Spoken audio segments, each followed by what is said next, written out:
Donc avant même de commencer la vidéo, je vais vous montrer l'état de l'agrat à l'achat. Donc en fait, il est vraiment abîmé, il a subi les intempéries, le non-nettoyage, parce qu'il faut savoir qu'un agrat, comme 90% des cartouches d'échappement, il faut les nettoyer. Ça fait partie intégrale de la moto, donc il faut le nettoyer souvent, parce qu'en plus il prend la poussière, les cailloux, les goudrons, il prend vraiment tous les problèmes de la route.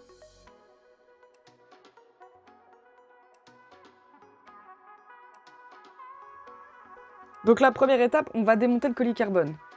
En plus, ça va nous permettre, du coup, en démontant le colis carbone, de voir si c'est un vrai ou si c'est un faux. Parce que au début, on va se dire 8 balles un acra, c'est un faux. Et en fait, quand vous démontez le carbone, c'est là tout de suite où vous savez déjà si c'est un vrai ou si c'est un faux. Le carbone, c'est quelque chose de ultra léger. Donc l'étape 2, ça va être de rénover la cartouche. Donc la cartouche, en fait, elle est fatiguée. Donc pour la nettoyer, en fait, je vais prendre du WD-40. Parce que je peux pas prendre de belle gomme alu, c'est pas de l'alu, c'est du titane. Déjà, il faut vérifier si c'est de l'alu, de l'inox ou du titane. Pour vérifier ça, vous prenez un aimant en fait. Et moi, l'aimant, il adhérait pas du tout. J'ai été regarder sur internet et en fait, je me suis rendu compte que c'est du titane. Donc surtout pas de belle gomme.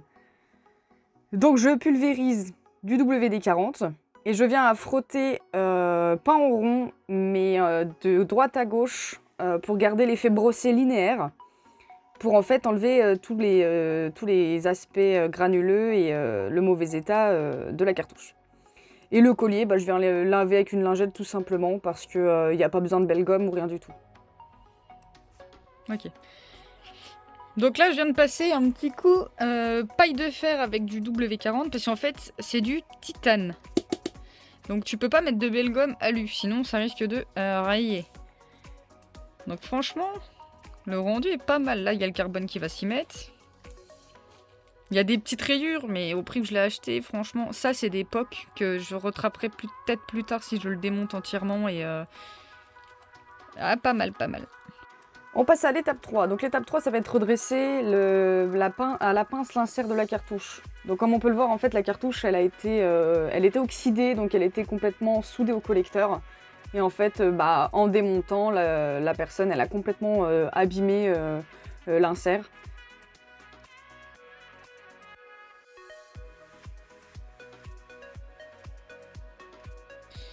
Alors les gars, une fois que vous en êtes là, vous prenez une lime. Et celle-ci, en fait, je vais me servir pour l'extérieur et pour l'intérieur parce que j'ai le bout, vous voyez voir, elle est pas plate. Sinon, si vous n'avez pas, vous pouvez prendre une ronde comme ça pour faire l'intérieur.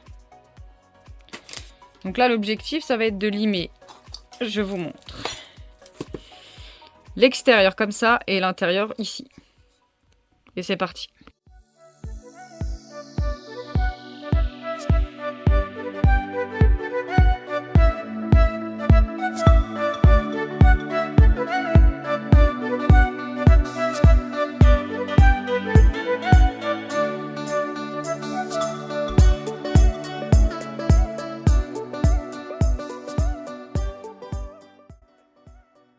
Donc à ce stade, je vous montre le résultat.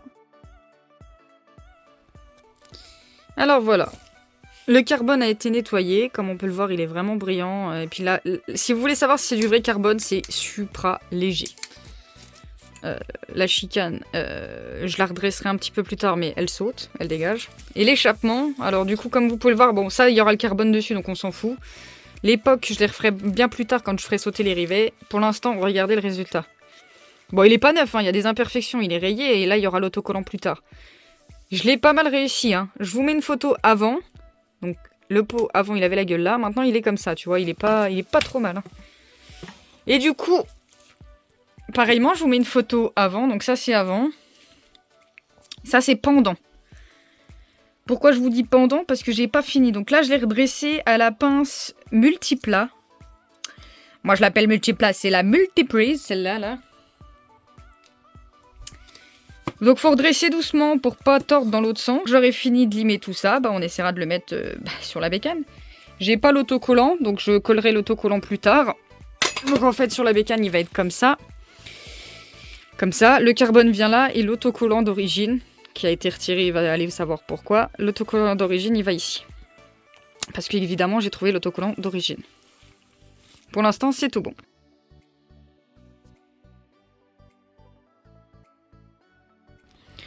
Alors les amis, on se retrouve dehors. Donc j'ai sorti la bécane. Donc première étape, on va virer le sabot moteur. Deuxième étape, on va virer l'échappement. Et troisième étape, on va mettre le nouveau qui est d'occasion. Et comme on peut voir, la chicane, c'est déjà un peu perdu. Je vais essayer sans, parce que celle-là, la chicane, elle est popée, comme on peut le voir. Donc on va virer la cartouche là, pour mettre celle-là. Avant de démonter, là, je vais d'abord démonter le sabot moteur. Je vais vous faire écouter le son avec le Storm et le son avec la...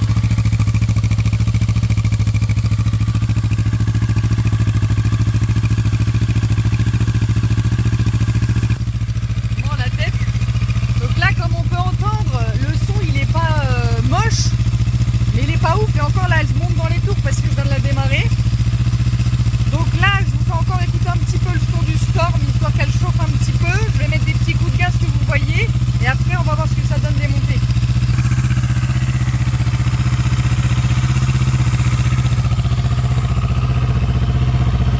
Donc là on attend qu'elle se stabilise. Parce qu'au démarrage le R6 bah, elle s'énerve.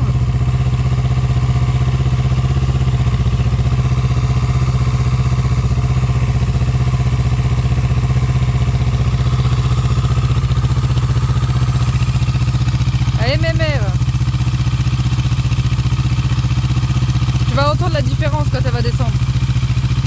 Regarde, écoute. Ça y est. Allez, regarde ce que j'ai changé. Ok, donc là, elle est calmée, la grosse.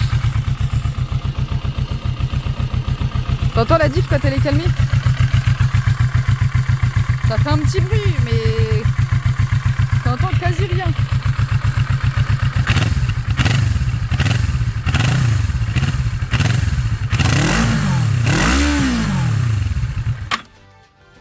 Alors du coup, j'ai démonté l'axe, j'ai démonté là, il me reste à démonter la sonde lambda et on pourra dégager celui-là. Étape numéro 6, du coup le montage de la nouvelle cartouche. Donc pour le montage de la nouvelle cartouche, j'ai été un peu embêtée par l'orientation de l'échappement. Parce qu'en fait, l'ancien, il était vraiment sous la moto parce qu'il était de forme ovale sur le côté, alors que là, il est de forme ovale sur le haut. Là, on peut voir, je mets un torchon pour protéger parce qu'en fait, vu que ça passe pas loin de la platine, j'avais peur qu'en l'installant, bah, je le raye avec le dessous de la platine. Donc j'ai mis un torchon par protection. Et en fait, là, du coup, au début, je ne comprenais pas. Je cherchais à mettre la cartouche vraiment droite. Et en fait, bah, avec le coude qui vient s'insérer sur les collecteurs, bah, on se rend compte qu'en fait, bah, ça va pas du tout. Donc là, je décolle mon support de GoPro que j'avais mis pour les Père Noël des motards l'année dernière. Parce qu'en fait, bah, je me rends compte qu'il est tellement près de l'échappement qu'il va fondre. Donc j'enlève. Puis de toute façon, je pourrais plus mettre de GoPro là parce qu'elle prendra trop chaud. Et là, du coup, je suis en train de me dire qu'en fait, l'orientation n'est pas du tout bonne parce que ça ne s'insère pas dans le collecteur correctement. Donc là, l'objectif, en fait, ça va être de trouver l'orientation qui marche pour bien le mettre.